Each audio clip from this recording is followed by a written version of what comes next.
Halo sahabat bola.com dan juga Bola Netters. Nah, kita punya program baru nih, namanya Bola Break. Tentu saja saya tidak sendiri. Saya sudah bersama dengan rekan saya, Endo. Apa kabar, Endo? Baik, Henry. Kita ngomongin apa nih hari ini nih? Ngomong-ngomong, baju rapi banget nih. Iya nih. Jarang-jarang nih kita kayak begini nih. Tiba-tiba disuruh pakai jas. Tapi bahasan tetap santai lah ya. Meskipun bajunya rapi, tapi tetap fun kita yang ngobrolnya. Oke. Jadi kita ngobrolin kejutan yang terjadi di musim 2022 dan 2023 ya. Kita mulai dari Barcelona nih, ya kan, yang ternyata bisa memanfaatkan bagaimana inkonsistensi dari Real Madrid dan Atletico Madrid ya, Indo ya. Kalau menurut gua sih, kalau kita bicara Barcelona juara nih, Barcelona sebenarnya ya itu termasuk lah Real Madrid. Real Madrid lagi di tengah musim agak-agak kepleset. Tapi kalau gue bilang dari pas Xavi masuk di musim lalu itu di pertengahan musim cukup memberikan dampak luar biasa ya. Buktinya ketika Ronald Koeman itu apa ya istilahnya performanya nggak bener terus akhirnya lengser. Xavi itu bisa bawa sampai akhirnya Barcelona runner up nih. Nah mungkin emang di musim keduanya ini nih akhirnya Xavi bisa bawa Barcelona jadi juara, termasuk memanfaatkan tadi Atletico Madrid, Real Madrid lagi ya cukup tidak konsisten lah di pertengahan musim. Tapi kalau menurut gue nih Indo ya, sebenarnya kalau dibilang Barcelona ini bagus, nggak bagus-bagus banget ya. Soalnya kita lihat bagaimana performa mereka di Liga Champions kan, dan bahkan mereka nggak lolos dari fase grup. Oh iya benar, Betul. mereka tersingkir ya dan akhirnya harus main di Liga Eropa, kalah pula sama MU kalau nggak salah tuh. Itu di Liga Malam Jumat aja mereka gagal berprestasi kan. Betul. Jadi mungkin ini apa ya, gue lihat ini bisa jadi adalah sebuah penurunan level juga mungkin ya dari Liga Spanyol ya. Ya mungkin kalau bisa kita lihat Barcelona ini memang di beberapa musim terakhir setelah ditinggal Lionel Messi lah, itu memang sudah menurun gitu. Itu yang akhirnya dimanfaatkan sama Real Madrid kan, beberapa musim terakhir cukup menanjak.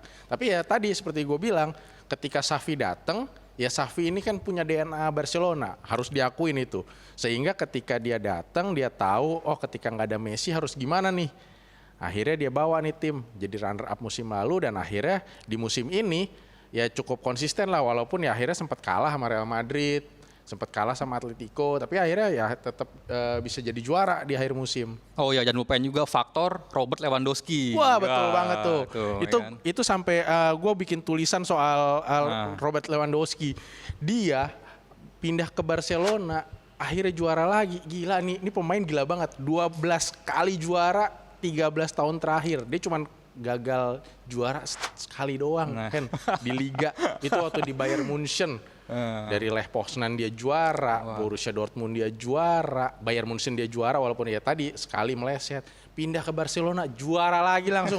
Bilang nih pemain gila buat gue. Berarti dia memang dia doang spesialis ini ya, kompetisi dia ya. Betul, dia kompetitif banget. Cuman ya selain Lewandowski, ya siapa lagi sih yang bisa diandelin di Barcelona untuk rekrutan barunya kemarin ya. Kita bisa bilang siapa aja sih transferan mereka kemarin? Ya ada Frank Kessie kan yang ternyata juga nggak terlalu bagus-bagus banget gitu kan perannya kan. Betul.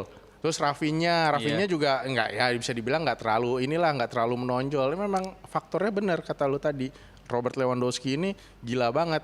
Bahkan bisa dibilang kan dia ngejar top skor kan. Terus udah pasti juara. Ya udahlah Barcelona emang ketolongnya sama Lewandowski.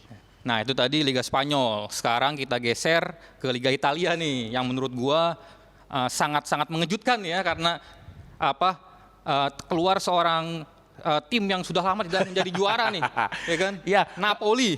Ya kalau kita ngomongin Napoli, kalau ngomongin juara emang lama banget ya. Terakhir kan juara Maradona itu ya eranya Maradona tuh 87 kalau nggak salah, apa 86 gitu. Iya. Nah, itu enggak deng, ada 90-nya gue lupa. Nah, itu udah cukup lama banget tapi kalau dibilang kejutan, Napoli ini kejutan ya karena baru sekali juara lagi gitu.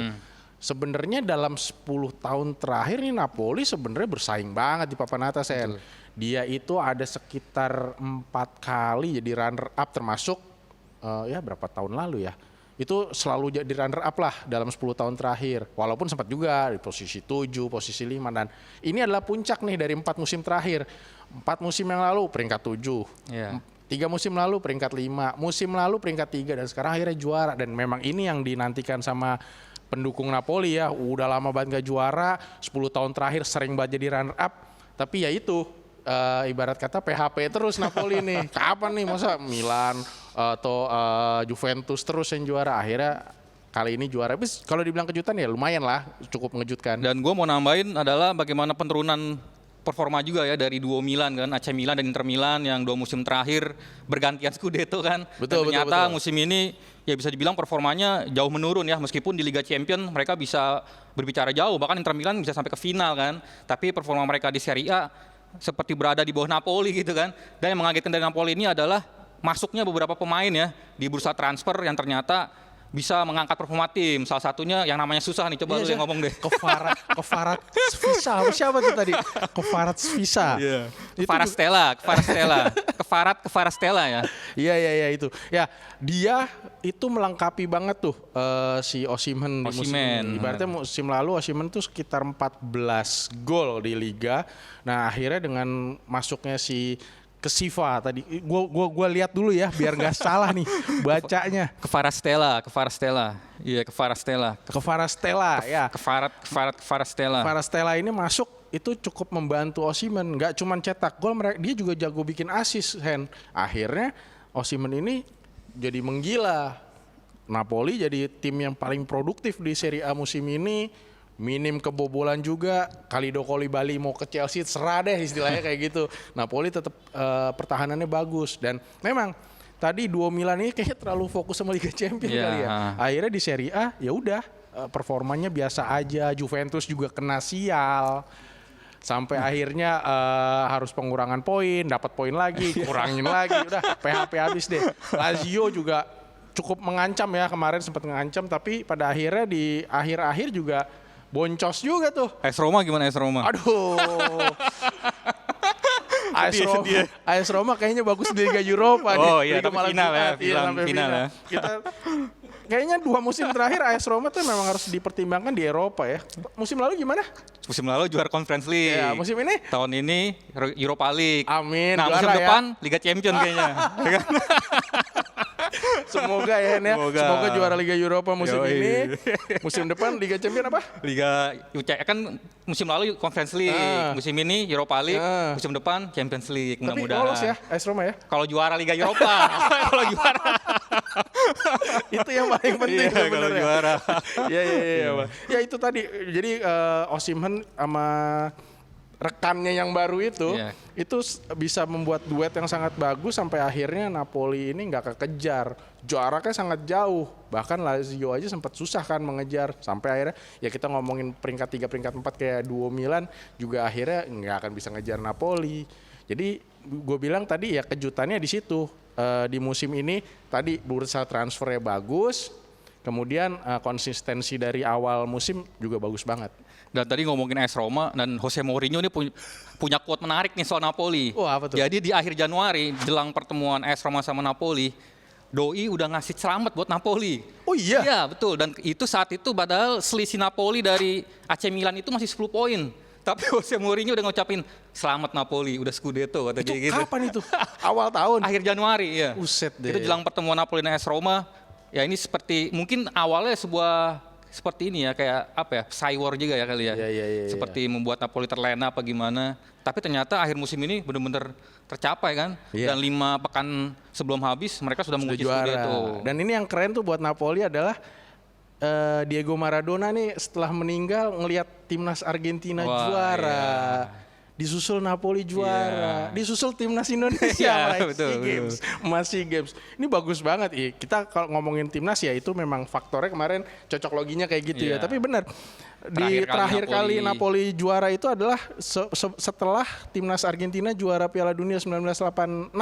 Bukan terakhir kali, bukan terakhir kali Napoli juara, tapi ada urutan tuh waktu itu, timnas Argentina juara 86. Iya, Piala Dunia. Kemudian si Napoli Scudetto di 87 dan akhirnya timnasnya Indonesia juara SEA Games. Dan setelah berapa puluh tahun terulang lagi. Ya, akhirnya timnas Argentina juara lewat Lionel Messi-nya dari Iya. tahun 2022 dan akhirnya Napoli Napolinya, juara lagi Scudetto. di Scudetto di 2023. Dan Indonesia meraih medali emas. Meraih medali emas lagi. Ya ini kemarin gue sempat bikin tuh tulisannya bahwa ini Diego Maradona sebelum timnas juara ya kemarin, Iya. sebelum timnas raih emas di SEA Games, gue sampai bikin tulisannya bahwa ini Diego Maradona tersenyum nih. Kenapa?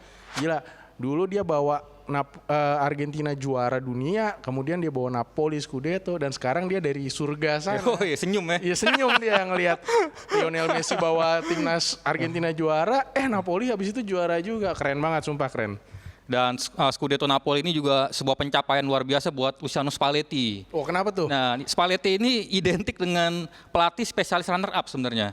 Dia dulu runner up bersama AS Roma pernah, bersama Inter Milan pernah, dan yang cukup mengejutkannya justru saat dia ini digadang-gadang bakal juara bersama AS Roma, Inter Milan, malah Scudetto-nya barengan Napoli. Dan ini ya tanda kutip sebuah pencapaian yang hebat juga untuk Spalletti kan, dan dia membuktikan lah bahwa ternyata dia juga bisa membawa tim meraih Scudetto kan setelah bertahun-tahun lamanya menjadi spesialis runner up gitu kan. Berarti predikat Mr. Runner Up udah dicabut nih ya dari Spalletti. Betul. Iya. Kemudian di Inggris nih, di Inggris juga udah ada juaranya nih Hen. Oh. Manchester City. Tapi ini buat gue sedikit menarik ya, karena Manchester City ini kayak santai gitu, biarin Arsenal di atas, toto di akhir musim menggila gitu. Nah, lo kalau ngeliat di persaingan di Liga Inggris kayak gimana nih? Han? Lucu juga sih nih ya. Maaf nih fans Arsenal nih kan. Minta maaf dulu nih. Kena PHP setelah 249 hari 249 hari. berada di puncak klasmen, tapi akhirnya harus lengser, dan ini sangat-sangat menyedihkan sekali ya buat Arsenal ya, karena memang sebenarnya performa tim muda Arsenal ini sudah sangat bagus sekali sejak awal musim. Ada nama-nama seperti Bukayo Saka ya kan, ada Martinelli, ada Odegaard yang bisa dibilang bisa inilah benar-benar bisa mengangkat performa Arsenal. Tapi sayangnya karena kembali lagi karena memang mereka mengandalkan pemain muda dan mungkin jam terbangnya belum terbiasa ya. Betul. Apalagi saingannya sama City yang udah terbukti beberapa musim terakhir selalu menjadi juara, dan akhirnya Mikel Arteta bingung nih. Gue udah menang mulu tapi City kok menang mulu nih. Akhirnya mereka ngendor sendiri jadinya nih kan. Ditambah beberapa pemain cedera kan. Dan akhirnya ya harus lengser lah gitu kan. Iya, menurut gue juga sebenarnya faktornya Arsenal itu ini ya, lebih ke gimana mereka ngatur, Mikel Arteta ini ngatur starting line up-nya. Buktinya sampai akhirnya ada yang cedera, terus akhirnya mulai merosot. Sementara Manchester City, gue yakin deh di grup kantor lu, kalau lu penggemar Premier League, lu pasti ikut FPL. Dan lu pasti benci banget kalau pakai pemain Manchester City, Toto nggak main. Kenapa? Itu Pep Guardiola tuh suka banget rotasi yang membuat akhirnya ya kita kehilangan poin. Itu di FPL-nya. Nah, di situ bukti bahwa Guardiola ini punya kedalaman squad yang bagus. Jadi kayaknya mereka santai-santai aja ngekor Arsenal, poin 1, poin 2. Paling gede waktu itu emang 8 poin tuh sempet tuh di Februari pas City kalah sama MU.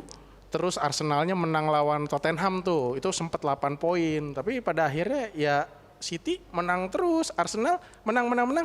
Seri, kalah. Ya udah, akhirnya City yang akhirnya juga jadi juara. Wah, ini seru banget nih, kita stop dulu obrolan kita tentang Arsenal dan City. Kita lanjut ke segmen kedua.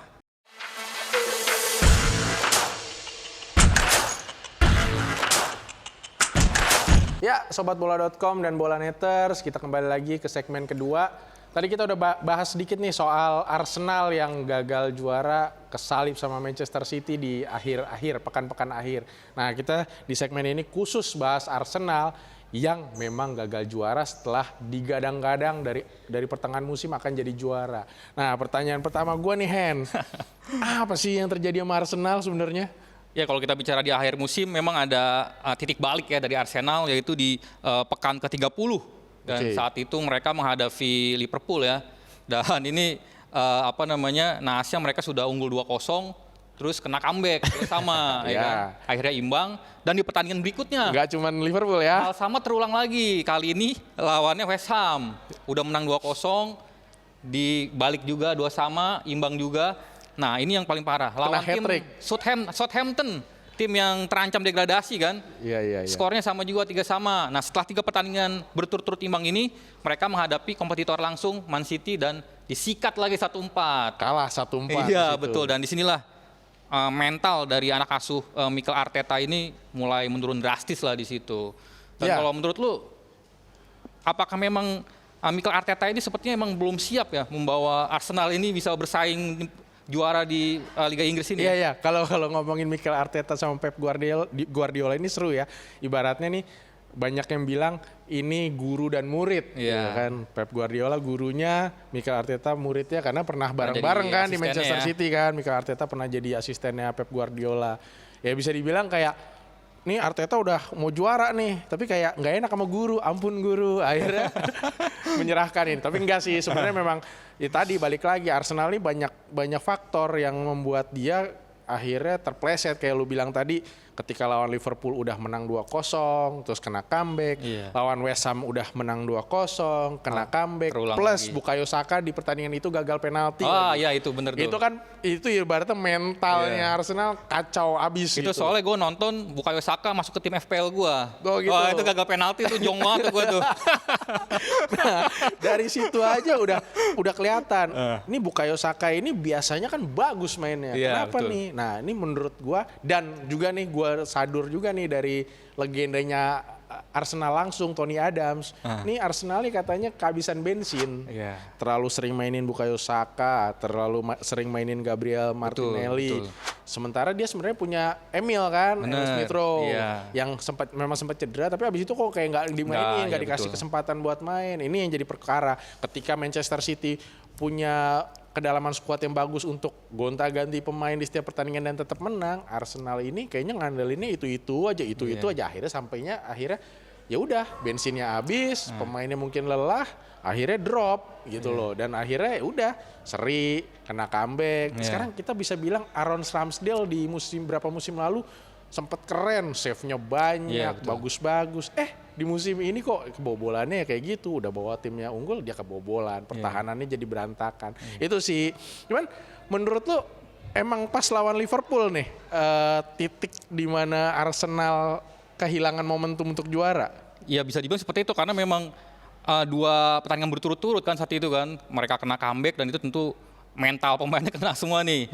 Dan gue lagi demen sebenarnya bikin berita nih pakai bacotnya Gary Neville. Dia komentar juga nih soal si Arsenal nih. Gary Neville kan kalau komentar kan udah kayak orang paling jago kan. Nah si Gary Neville bilang dia menyayangkan nih faktor pemain-pemain yang bisa jadi seperti pemain-pemain yang berpengalaman lah ya di Arsenal, yang justru tidak memperlihatkan peran yang semaksimal mungkin yang seharusnya di akhir musim. Contohnya Granit Xhaka ya kan.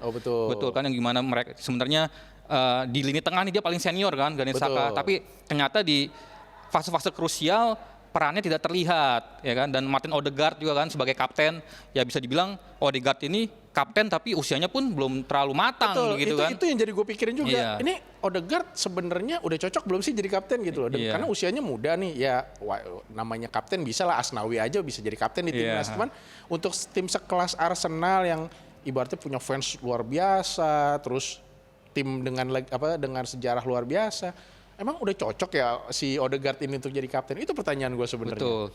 Dan hal lainnya mungkin di lini serang juga ya. Arsenal kayak nggak punya opsi lagi kan setelah Gabriel Jesus cedera. Terus ada Eddie Nketiah nih, jagoan teman kita di FPL nih kan. Eddie Nketiah